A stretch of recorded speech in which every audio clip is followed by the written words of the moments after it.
Testing that song.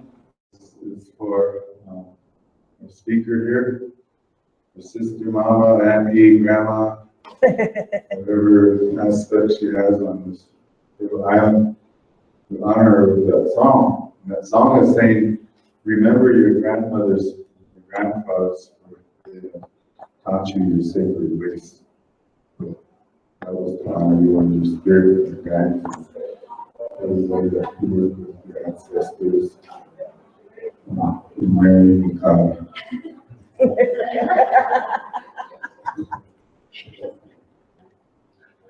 Awesome. So next up we have, so we're honoring Granddaughter Crow.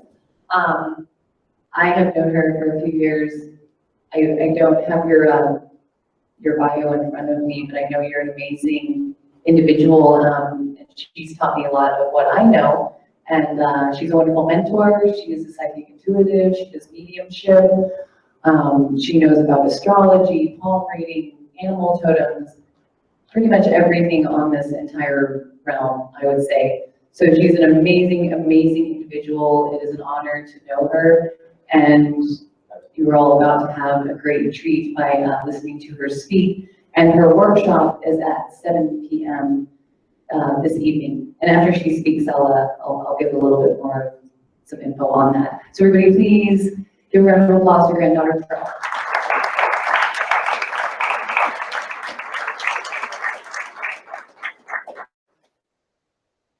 Wow. Wow. Wow. Yat-e, they call me Granddaughter Crow. I am born to the Bilagana clan for the Taachini clan, a member of the Navajo Nation, as well as Dutch heritage. And if you consider that 50% Navajo Nation, 50% Dutch heritage, when you wrap your mind, your emotions, your knowledge around that, you kind of start seeing, on one hand, they look very, very almost polar opposites. But on the other hand, didn't we all sit in a circle, no matter what DNA you hold? Did we not all sit in a circle around a fire and share? I stand here as a bridge, a translator to connect with, well, whatever I can connect with for you and for them. But I want to kind of bring us all back. What we're reaching for is right in here. That drum is a heartbeat of the nation. Heartbeat of the nation. So I am honored to be here.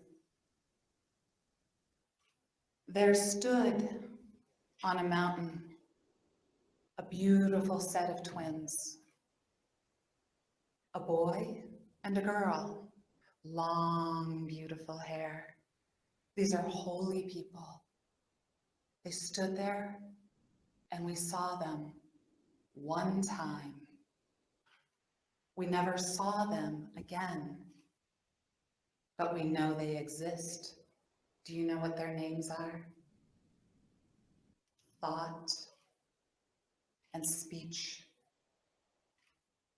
When we are in this community, we realize that thoughts are things, that consciousness goes, energy flows where consciousness goes. So we begin to take responsibility for what we're thinking. Yeah, we can change that up, right? We can surround ourselves with that vibration. So then we say, okay, thoughts are things. Okay, I'm gonna have a positive attitude. I'm gonna do positive affirmations. I'm gonna keep my mantras. I'm gonna be like, okay, everything is good today. I'm gonna go stand in front of the sun. When the rays hit me, I'm gonna speak a beautiful day. And that's perfect. The next step is to realize that thoughts and speech are holy people. They are sacred. They are sacred. Sacred. So I introduce those two. I do not know if God made man in God's own image, or if man made God in man's own image. A little bit to consider there, and I'm not going to tell you this is the way it is or that's the way it is. I'm just suggesting to kind of break open our minds a little bit, because that's what I love to do. So then, if we keep the divine in a box, we don't recognize that the air is the divine, that water is the divine, that our thoughts are the divine, that our words are the divine, that our hands are divine, that those trees are divine. And I know it sounds like Granddaughter Crow is kind of going out there, and maybe some of these you're like, yeah, but here, let me stretch it a little bit. There is a concept about psyche, our psyche. So we live in a society, and in the society, we believe, we have adopted this worldview that I have a psyche, which is different than your psyche, which is different than your psyche, which is different than his psyche, her psyche, etc. And when our psyche gets out of balance, we go see a psychiatrist, we go see a psychologist, we go see a psychic, right? What if, entertain for a moment, what if we don't have individual psyches? What if this thing that we are recognizing as air is the psyche, and we are like fish swimming in a shared psyche? That certainly would explain why I would say something that you just thought, that you would say something that I just thought, that I could read your energy, that you can read my energy. Wouldn't that kind of explain it? I don't have any scientific proof, but you know what? Neither do they, saying that we have individual psyches. It is a world view. So I'm going to invite you for a moment, or for the rest of your beingness on this third dimensional planet in this lifetime, to begin to start recognizing that we are swimming through a psyche, and that when we give gratitude, when we say, oh, I'm so thirsty, thank you, that that's a prayer. That vibration goes up. When we look at each other and we say, oh, thank you. Doesn't it raise the energy? When we say, oh, you're beautiful, we pick it up.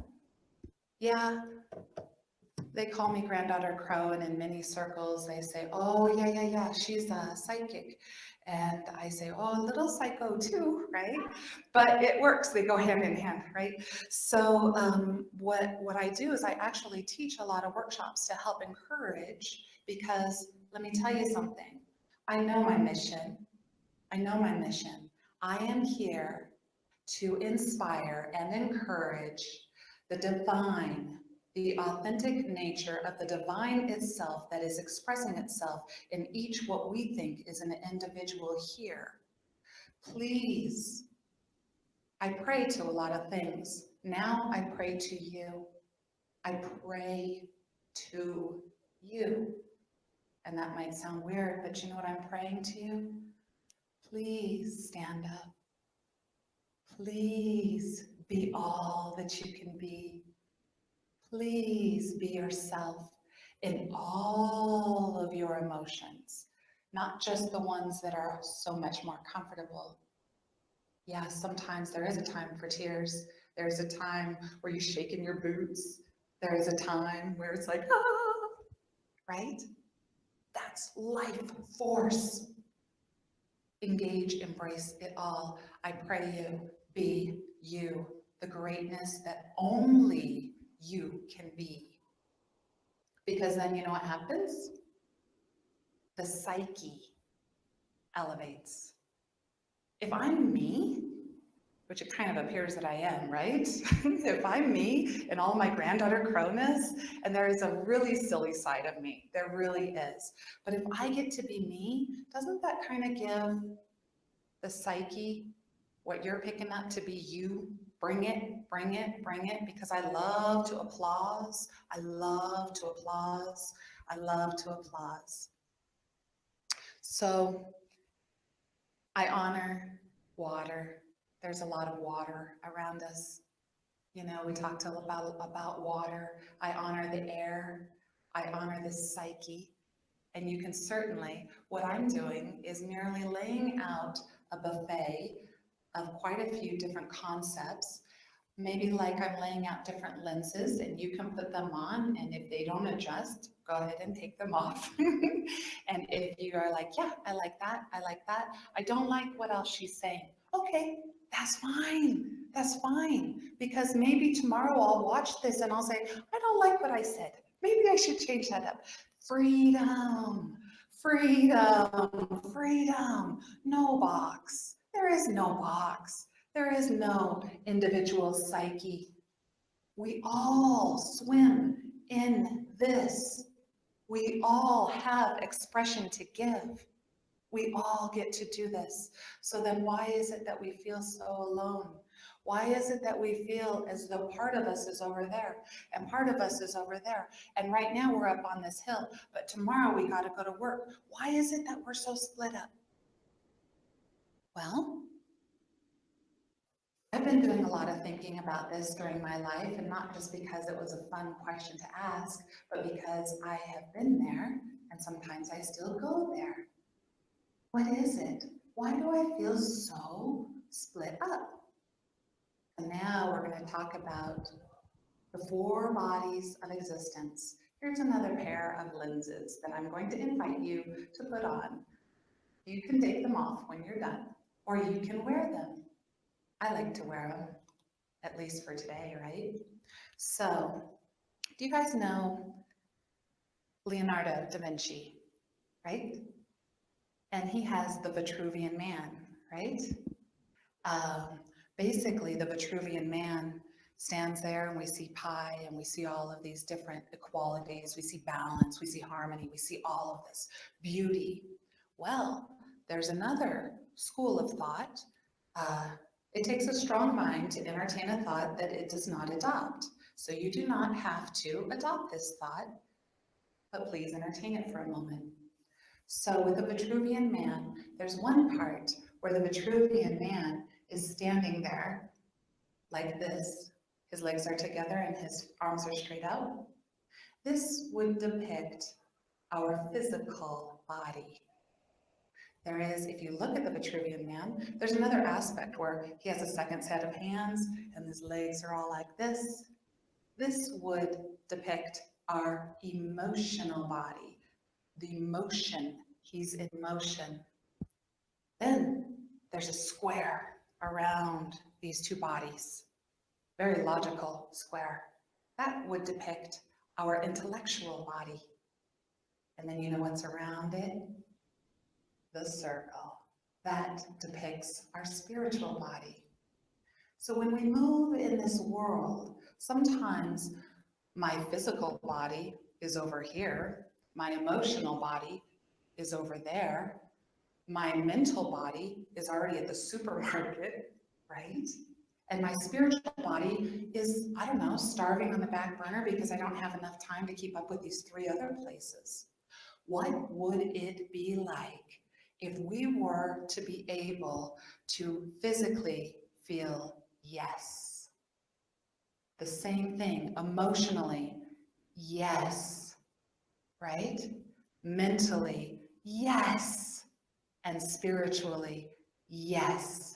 We would be heading all in one direction, holistically integrated. That's what I'm talking about. So check in with your bodies.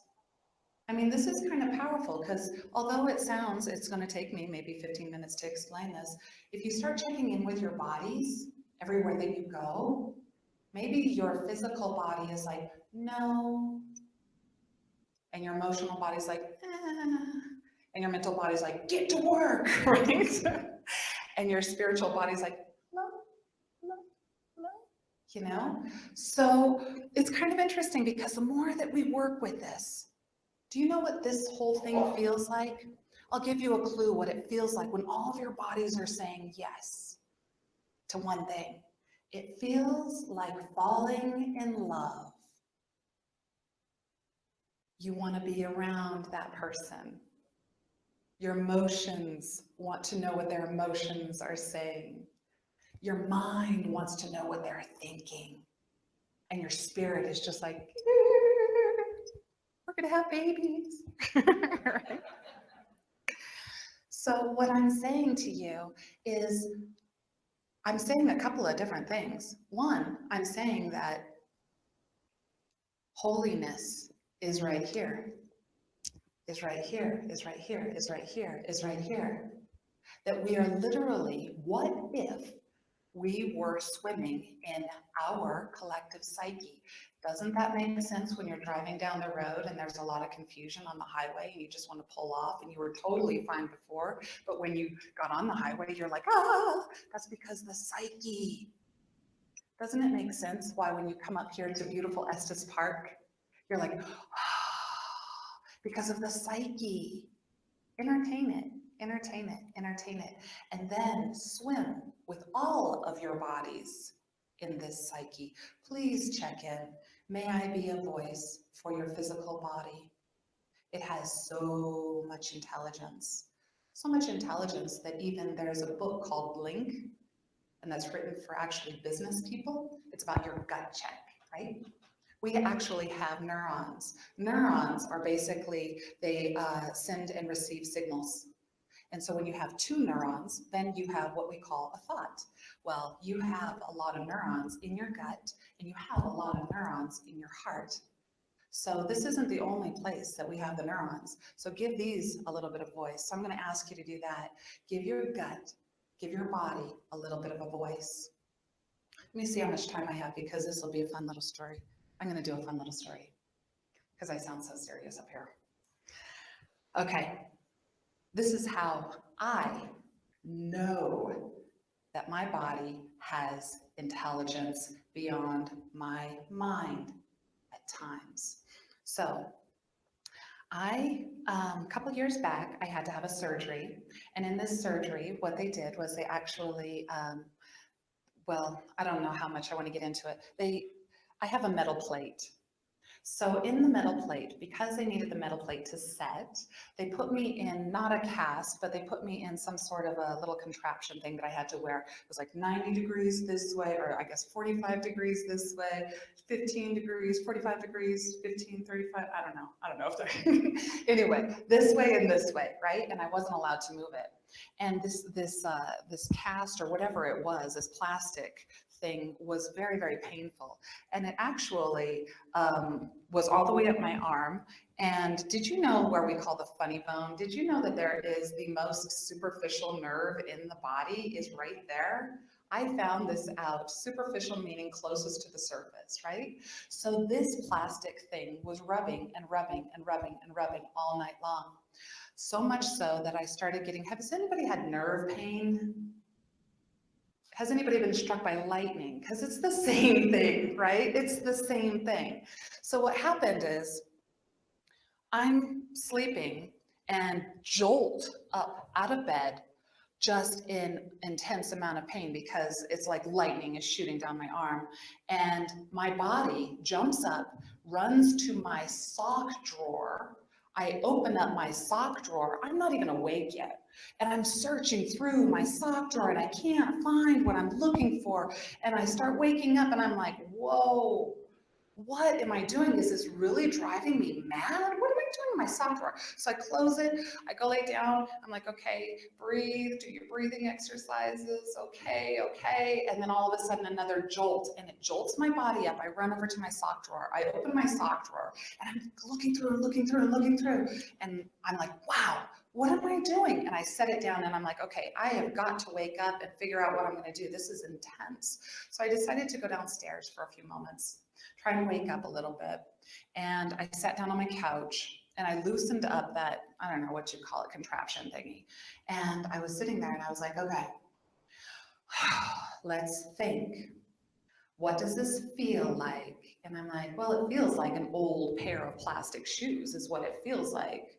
So, oh, what would help it if you had an old pair of plastic shoes? I'm like, oh, you know those gel cushions that you buy in my sock drawer. So I run upstairs, I dig in there, I find these little gel inserts, I stick it in there.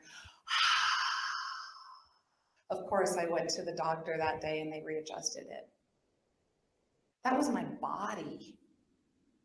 That wasn't even in my head. That was my body. I hope that I can be a voice for your body. There is intelligence there. Sometimes it tells you that you're hungry. Sometimes it tells you you need to sleep. Sometimes it tells you get in the sock drawer, it's going to relieve your pain, right? So listen to your body. Listen to your body. There's a lot of intelligence there, neurons, etc. So emotional bodies as well. I mean, it's kind of interesting because if we kind of look at the world, maybe just from a 100-year perspective, Henry Ford, and in business, we are, kind of doing, the, what do you call that? Where you work and no, nobody's going to help me with that one. The what? Assembly line, thank you. Yay, you guys are listening. Okay, so the assembly line, and so now all of a sudden we're motorized and we have numbers, and you work from, when you first get a job, and hopefully you'll retire from, Ford Motor Company. Now the next thing that you know it, we're starting to go, wait a second, we're starting to get a little bit more creative. We have a couple of more generations coming in, a little bit more star beings coming in, and then now all of a sudden we're at a place in about the 1980s that they came up with this word called emotional intelligence.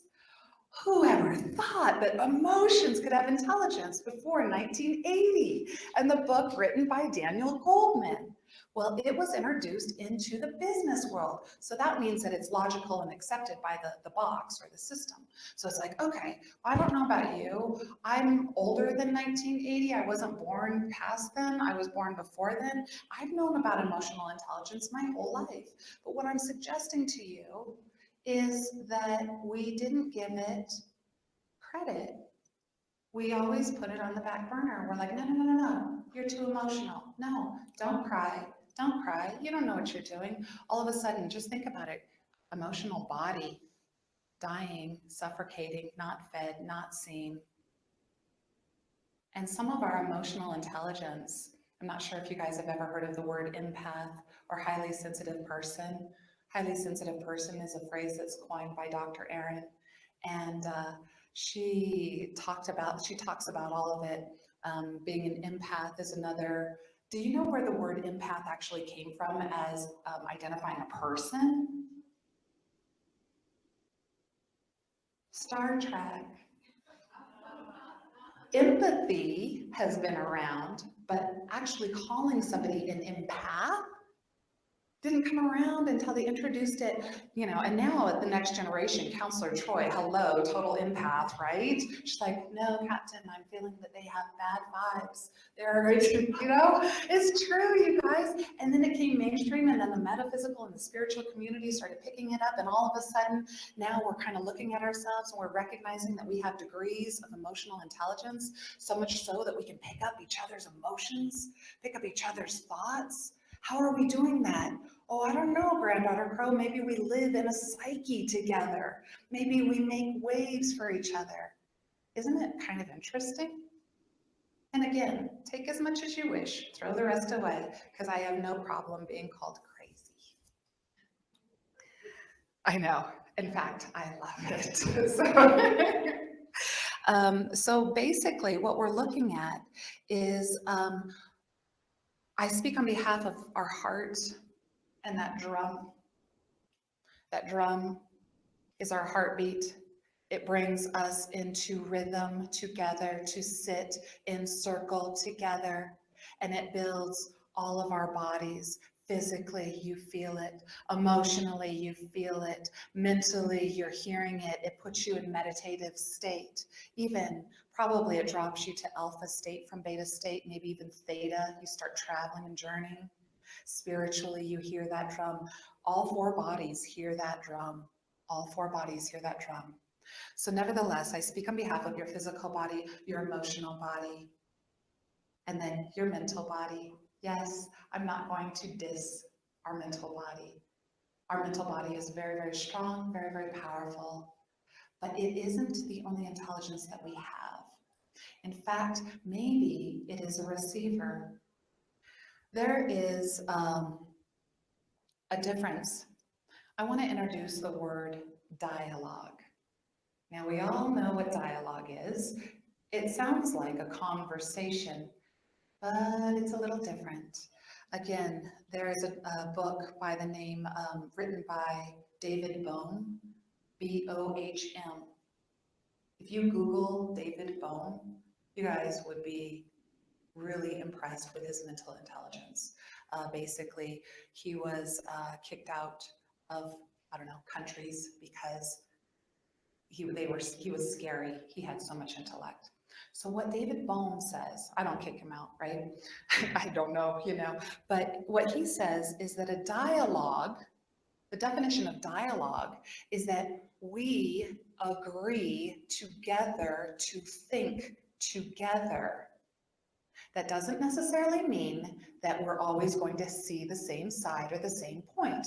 In fact, dialogue without a little bit of friction of, no, I don't see that, no, I see this, that's what dialogue is. What we do is we sit in a circle and I tell you my perspective only from this side of the circle. But I want to know what it looks like from that side of the circle, because you're seeing something very different than me. And then we start melding it.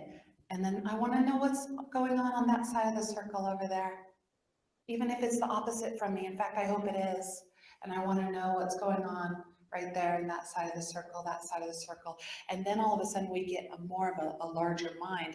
What actually, if you've ever sat in a dialogue circle, it feels, and maybe you guys have related to this without sitting in a dialogue circle, it feels like there is an intelligence that's hovering right above us and that we're drawing from it and feeding it. And it's like, wait, did you say that? No, wait, did you say that? No, I just thought that. How did you know that? How did you know that? Oh my God, you're blowing my mind. And they're like, no, you're blowing my mind. That's that. That's that. It is a body in and of itself. And the galactic beings come in, and the nature beings come in, all of the angels come in. However it is that the divine is revealing itself to you, comes in, and we all gain, again, from the spiritual circle. So then again, let's talk about spirit, because that's what we're doing up here. Spirit has a lot of intelligence. Are you kidding me? Are you kidding me? It was said earlier today that we can travel past and future. And some people said, oh, yeah, I know. Well, I'm going to prove it to you, okay? It'll take me 2 seconds. What did you have for breakfast? Where were you? What did it taste like? What were you wearing? Who were you with? Boom, you were at breakfast just now. Okay, come on back, because I need you guys to be here with me. What are you going to have for dinner? I don't know, but do you know where you're going to go? Who you're going to share it with? How are you doing that? I can see myself walking down the path because I'm there. It's not as difficult as we make it sound. We travel. Time is an illusion. And my father says this, and I love to say this. We talk so intelligently about all of our confusions. But when you ask, what do you know? Do you know what you know? Know what you know, even if it's one thing. Know it, know it, know it. So that's always fun, isn't it?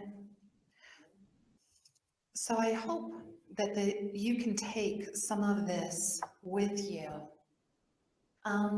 On one hand, I am shifting a little bit of worldview, saying that I don't have an individual psyche, that I'm actually swimming in your psyche, in our psyche, right? It actually works for me. It's really kind of easy. I mean, even people who are half asleep or spiritually asleep, they can walk down the grocery store, especially women, and go, oh, no, you're not, honey, I'm going to get in there first. We're talking to each other without even looking at each other. It's so true. We do it all the time. And then we're like, oh, that car wants to get ahead. I know their blinker isn't on. You know, we're talking with the energy all the time. We know. So start kind of relying on that, right? Rely on that. It's not as difficult as we are making it sound. We're just learning how to interpret it into this day and age. We've been doing this. You guys have been doing this, right? Does it make sense? Cool. Okay, so here's the funny thing. I love the Star Knowledge Conference. I've actually attended twice.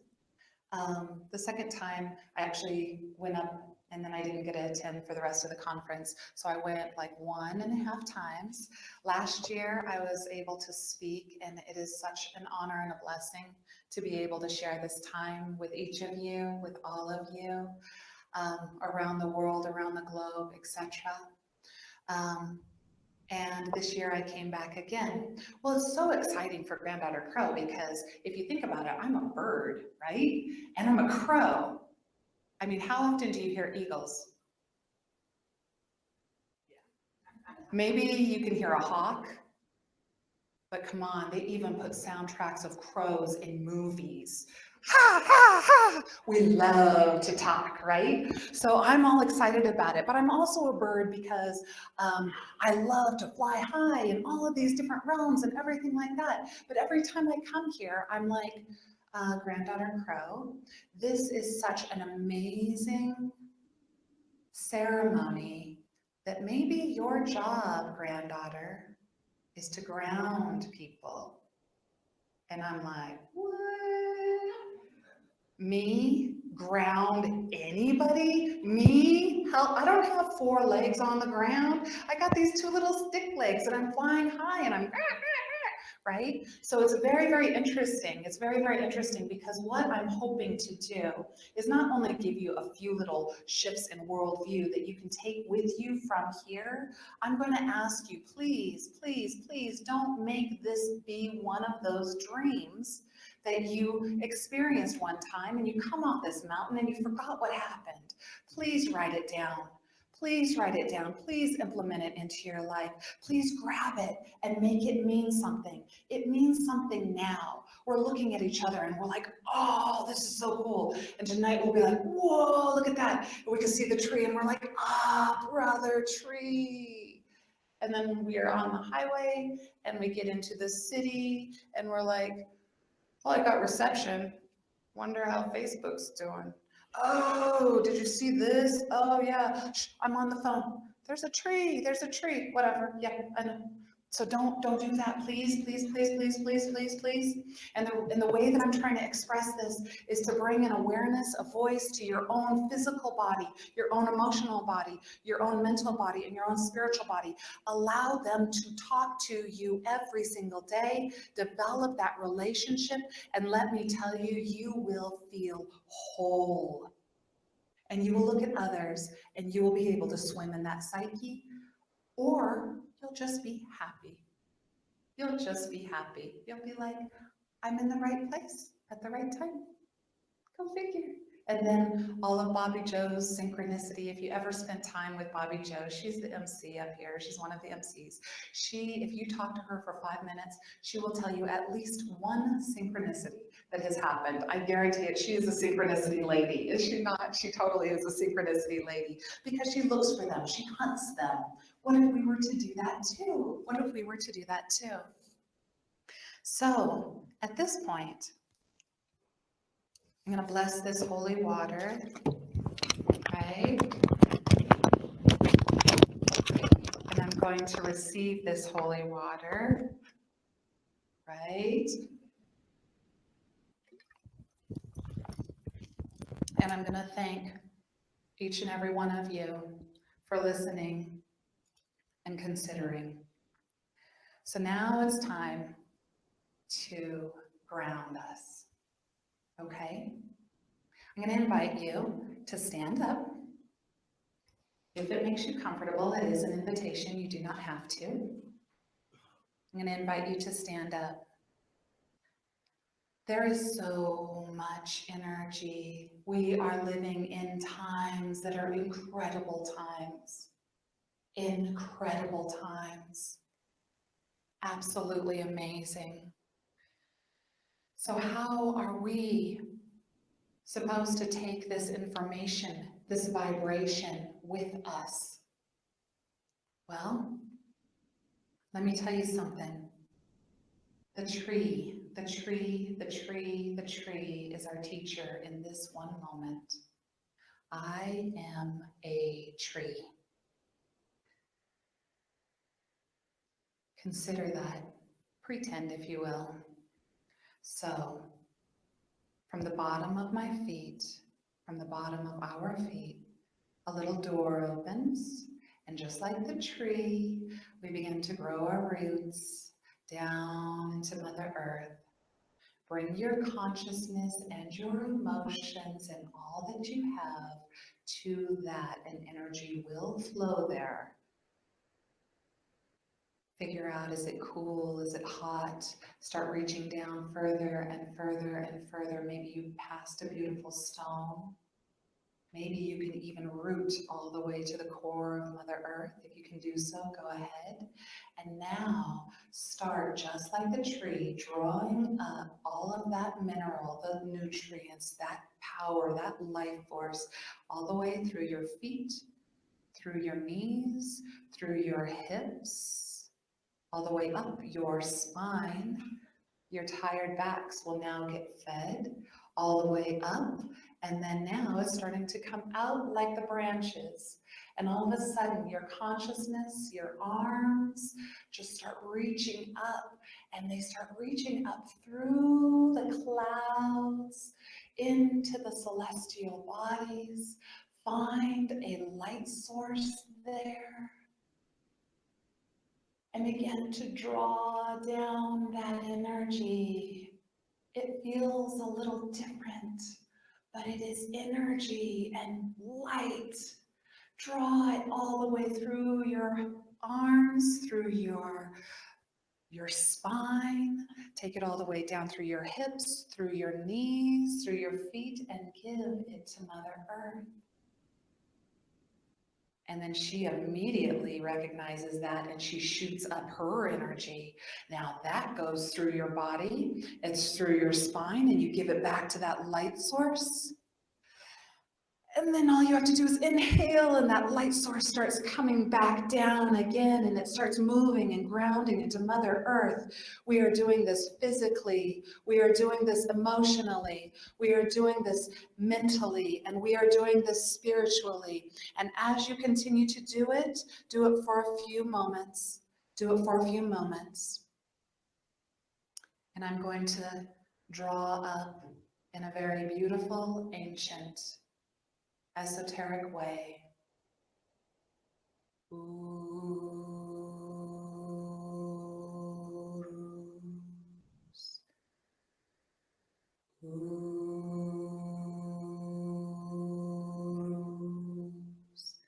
you feel Mother Earth?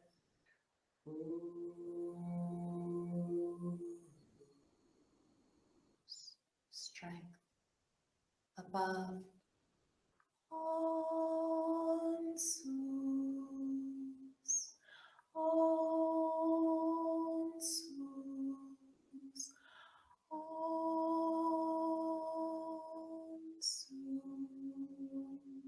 We draw it down. Now it starts coming up again. Esau, strength. Esau, strength. Esau.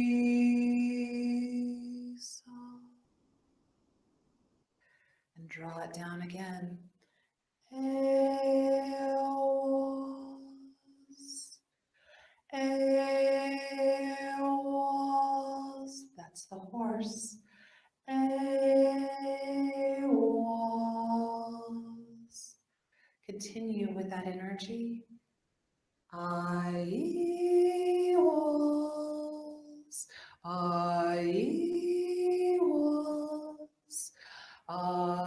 was.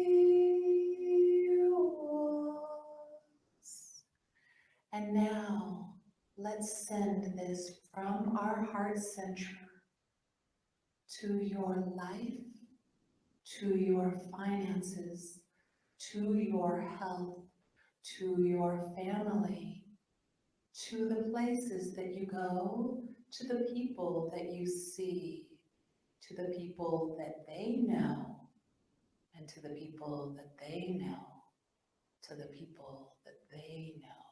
6 degrees of separation. Start moving this energy around the globe. It is grounded into Mother Earth.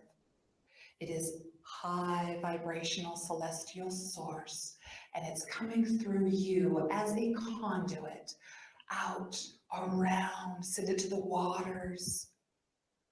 Send it to the smallest thing, maybe that little question that you had. Send it to your life, forward and backwards. Send it to your past, 7 generations. Send it to your future, 7 generations. And heck, if you want to go further back, feel free. We are swimming in a psyche together in this room, and the vibration is strong, it is grounded, it is high, it is healing, it is love, it is everything. And it came from all of us as a community.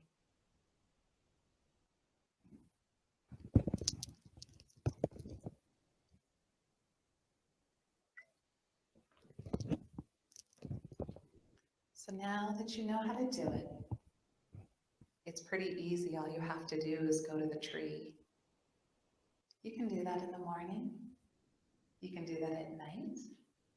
You can do that at lunch. You can do it once a week. You can do it at any time. So really quick, if you guys are back in this with me, because I'm thinking people are flying, right? Continue, allow it to go, allow it to go, allow it to go. We're not going to exit the energy, but we are going to bring our consciousness. Is there any feedback? What words are you feeling? Because we need to interpret this energy into English speak for our left hemisphere. So what words are around? What do you feel?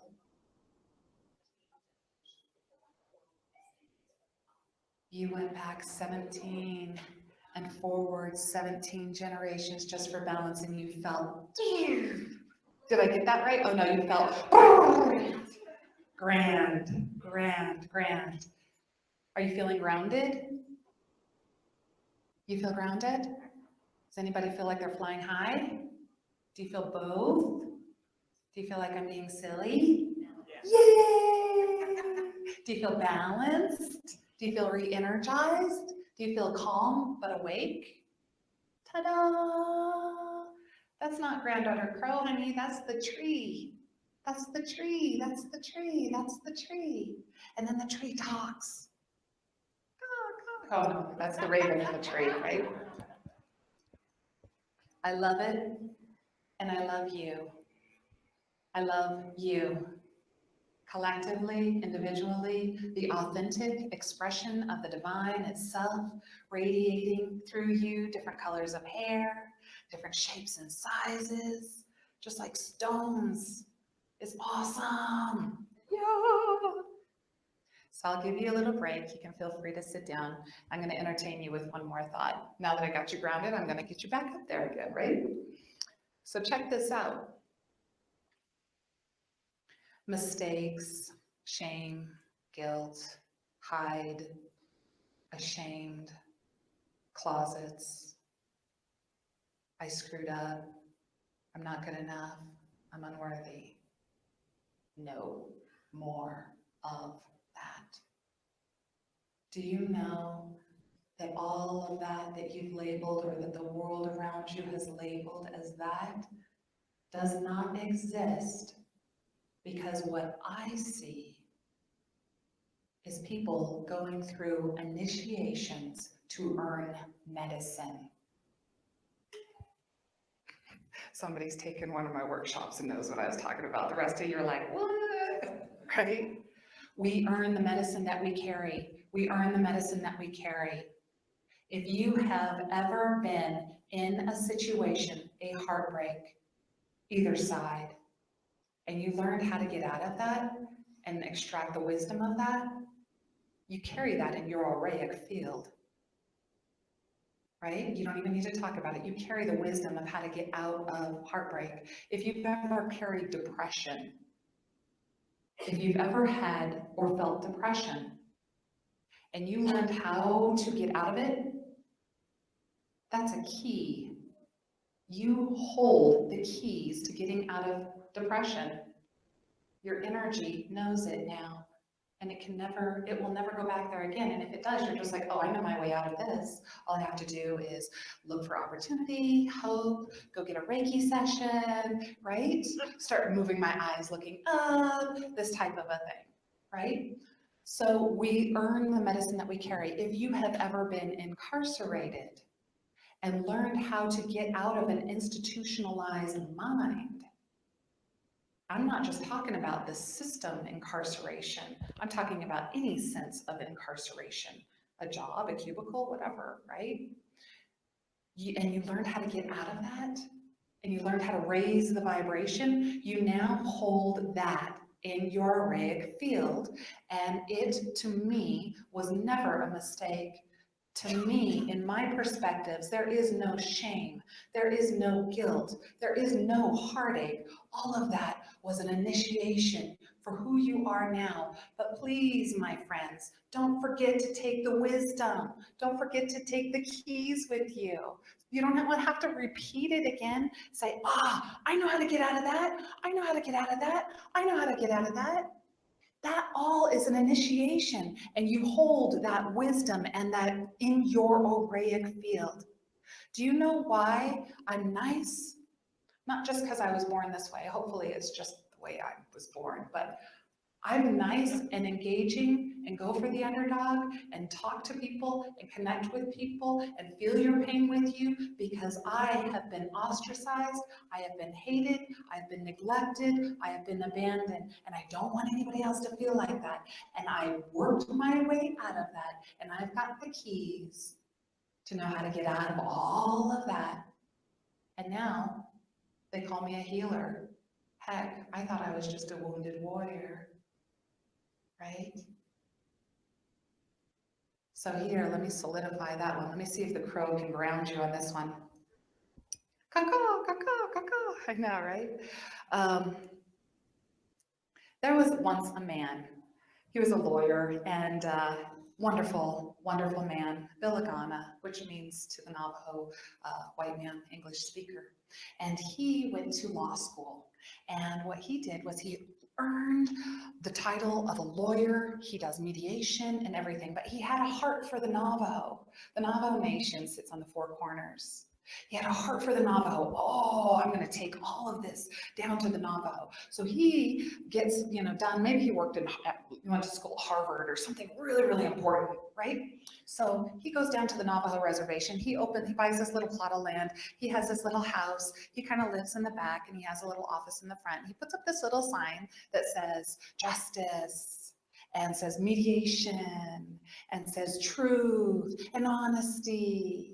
Harmony, come in, I'll show you all of these things because I'm a lawyer. So what happened was he would sit there reading the Navajo Times, having his coffee, black coffee, right, on the res, right? We're on the res.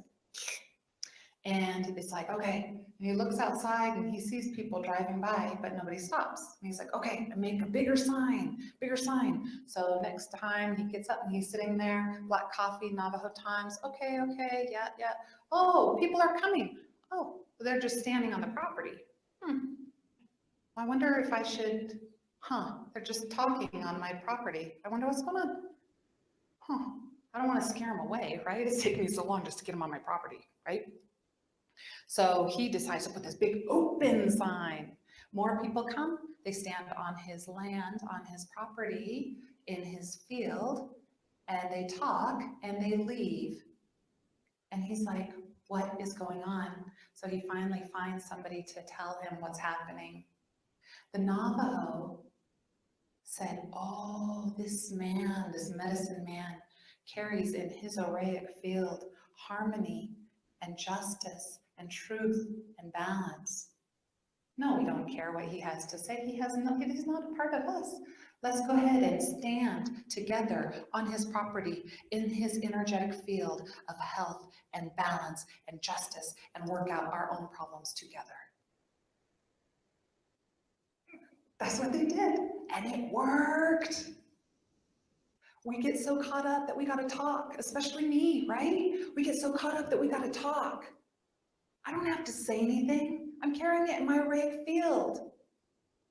You don't have to say anything. You're carrying it in your arraic field. We know because we're living in a psyche together. And if you had depression and you moved out of depression and now you are doing good, you earn the keys out of that hell. And now somebody who has depression can be in your arraic field, and your energy will remind their energy how to get out. It's as easy as that. It's as easy as that. So I'm going to go ahead and close, but I do want to say thank you, thank you, thank you. I am a voice. Voice is holy. You have a voice that's been spoken on today. Find your voice. Don't be afraid. It is holy in my eyes. I see it. I wear all these crazy lenses that I talk about. Oh, they just reminded me. I will not teach a class. I will not give a speech. I will not say anything that I am not willing to live, because it is my responsibility to embody it. Because then when I come up here, it's in my arraic field. And you feel it. You feel it. You guys are the same. What are the initiations? Usually, here's a clue, usually they're the parts of you that you don't want to talk about anymore. Those hard things. Yeah. Go back. When you can, extract the wisdom. Get yourself out of there. Carry those keys. And don't be hard on yourself. Don't be ashamed. You just carry it in your arraic field. Let's build our arraic fields and move forward. So a couple of concepts. Again, Granddaughter Crow's trying to ground, right? So we carry it all in our 4 bodies of existence. Thought and speech are holy people.